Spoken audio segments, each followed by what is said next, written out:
Hello everyone and welcome to today's video. Today I'm doing my first 2028 presidential election prediction after the 2025 elections between Democratic Governor of California Gavin Newsom and Republican Vice President of the United States JD Vance. Now this is very big, as not only am I doing this after the 2025 elections, but also some recent polling data has come out showing Donald Trump, the President of the United States, in a very poor situation right now.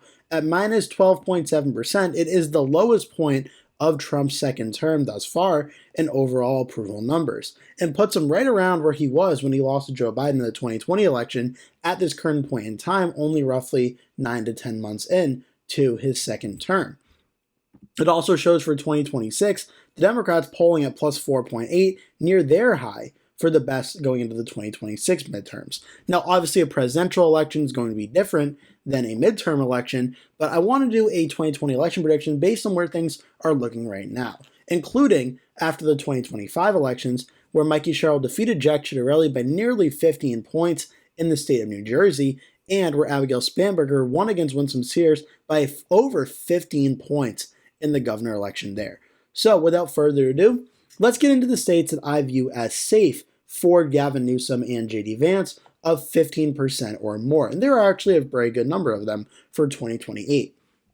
First things first, just to preface this, I think we're going to see a 2028 election that's more favorable for the Democrats in terms of voter turnout than 2024 was. 2024 was after 4 years of an unpopular Democratic president. 2028, at least right now, is shaping up to be after 4 years of an unpopular Republican president based on the polling numbers. So I think we're going to see Gavin Newsom improve on margins in states like Washington, Oregon, California, and Hawaii, all pretty much on the basis of the 2025 elections and Trump's polling numbers being down. Also leading to some shifts in states like Colorado, where it breaks 15% margin of victory. I think we're going to see Illinois break 15% margin of victory as well, including the possibility of Virginia, but I think it stays under 15 points. Maryland, though, will be safe for Newsom, as well as the state of Delaware. New Jersey, despite the fact that it voted nearly 15 points for Sherrill over Ciattarelli, I do still think in the presidential election we see it fall just a little bit under 15 points, so it's not going to go 15 over. New York, however, I think we'll see a little bit of a Democratic bounce back. New York, I think, will go over 15 points. Connecticut, Rhode Island, Massachusetts, and Vermont will all be safe Democratic, as well as the 1st congressional district for the state of Maine, giving Gavin Newsom a solid Democratic floor of states I fully expect will vote for him by over 15 points of 177 electoral votes. Now for JD Vance, of states I expect to be 15 points or more. Even though I think Newsom and the Democrats are poised to do better than they did in 2024, there are still a good number of states that Vance will start out and do very well in.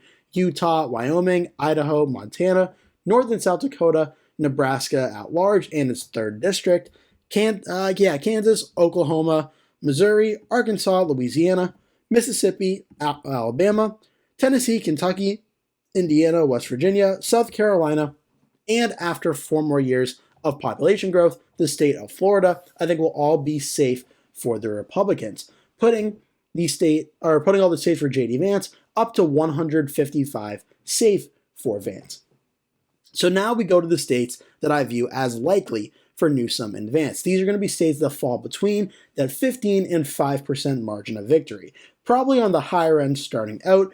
I think we're going to see Gavin Newsom win the state of Virginia by over 10 points, but we are going to see him win it by a sizable margin in the Commonwealth of Virginia, like it neighboring New Jersey. Again, I showed you those election results from New Jersey and Virginia for the 2025 elections, both of them in the off-year election, cementing themselves as more solid Democratic states than toss-up states, and I think we can continue to see that trend into 2028. The state of Maine at large, Donald Trump had a special ability in Maine to make that state more competitive. It was roughly a 7-point win for Kamala Harris in 2024. I think we see the state overall vote for Gavin Newsom by around 10 points over JD Vance, as again, the Democrats do a little bit better in terms of getting voter turnout in this election. That puts Maine there. I think we then see the state of Minnesota go in a similar category of likely Democratic of around a 9 to 10 point victory as well, getting close to the margins of Joe Biden in 2020. We also are going to see Nebraska, 2nd congressional district, go likely Democratic of over 5 points, under 10 points for Newsom there. Lastly, the state of New Mexico, I think, will be the last likely Democratic state, putting it in the likely Democratic category. This puts Newsom up at 222. Now, for JD Vance, he does have a good number of likely Republican states and districts as well. Starting with Nebraska's 1st congressional district and Maine's 2nd congressional district, I think will both be likely Republican wins, tracking on the 2024 election results, even accounting for I think Vance will do less good than Trump did in 2024 in terms of getting a lot of MAGA voters out like President Trump does. I think we'll still see Vance carry those 2 districts pretty handily. I think we'll see the state of Alaska go likely Republican for JD Vance. I think we'll see the state of Texas, which was around almost a 14-point win in 2024, be around a 10-point win in 2028. I think Vance will win there. I think the states of Iowa, President Trump moved them a lot to the Republican direction, and the state of Ohio. I think we see Vance continuing those trends, both of them being likely Republican states. Though, again, I wouldn't be shocked to see them fall off a little bit around a 7 to 8 point victory, but I think Iowa and Ohio will be likely Republican wins. So this is where I think the electoral map really starts, and it's not too dissimilar from 2024. Newsom starts out with 222 electoral votes, strong or likely for him. Vance starts out with 219, strong or likely for him, with roughly 97 left for grabs, with the magic number needed to win being 270.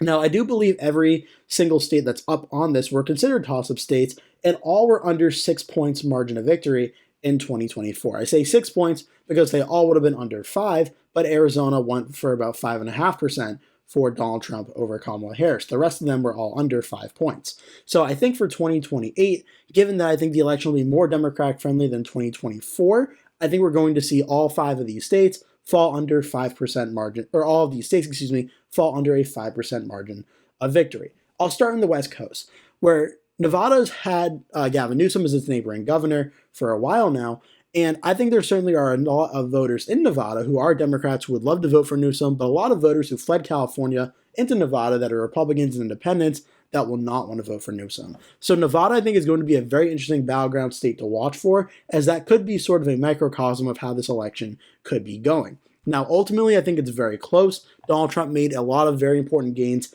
in the state of Nevada, and with the governor of Nevada being a Republican, I think this is a race that State JD Vance should win, but I think it's going to be super, super close where Newsom could narrowly pull off an upset, but I think Nevada ultimately goes to JD Vance by a little bit more than 1% of the vote. Next to neighboring Arizona, for a lot of similar metrics here, Arizona is going to be closer than I think it was in 2024, which was a 5.5 point win. I think it falls under 5 points. I think it's right around a 2.5 to 3 point win. I do think JD Vance narrowly holds on and wins the state of Arizona, but I think that one is going to be a very, very close one to watch for as well for a lot of similar reasons. Now, in the state of Georgia, Georgia's going to be interesting because African-American turnout in 2024 kept the state of Georgia super close, where it voted for Donald Trump over Kamala Harris by only 2.2%. Joe Biden won it in 2020 by 0.24%. Georgia, I think, definitely could become a toss-up state that leans to the Democrats in future presidential elections, but I think 2028 could potentially be the last one where JD Vance narrowly wins it, but he wins it by under 1 point. The closest margin that we've seen since 2020 where Joe Biden beat Donald Trump here by 0.24%. But I ultimately think Georgia will narrowly remain the Republican category. Now, North Carolina, I actually think is in a similar category to Georgia.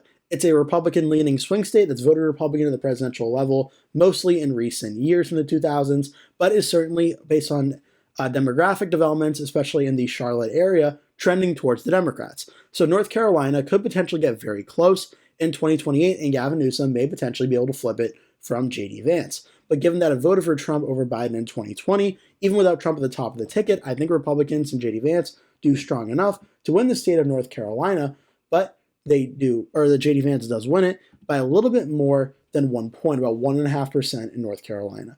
So this puts JD Vance at 268 electoral votes. And you're thinking, okay, well, Vance is probably going to win this election now at 268. But hold on, because Wisconsin, Michigan, Pennsylvania, and New Hampshire are all left outstanding. And I think the issue that Republicans have been facing in the last few years or so is when Donald Trump is not at the top of the ticket, a lot of Republicans and Republican-leaning independents do not come out to vote.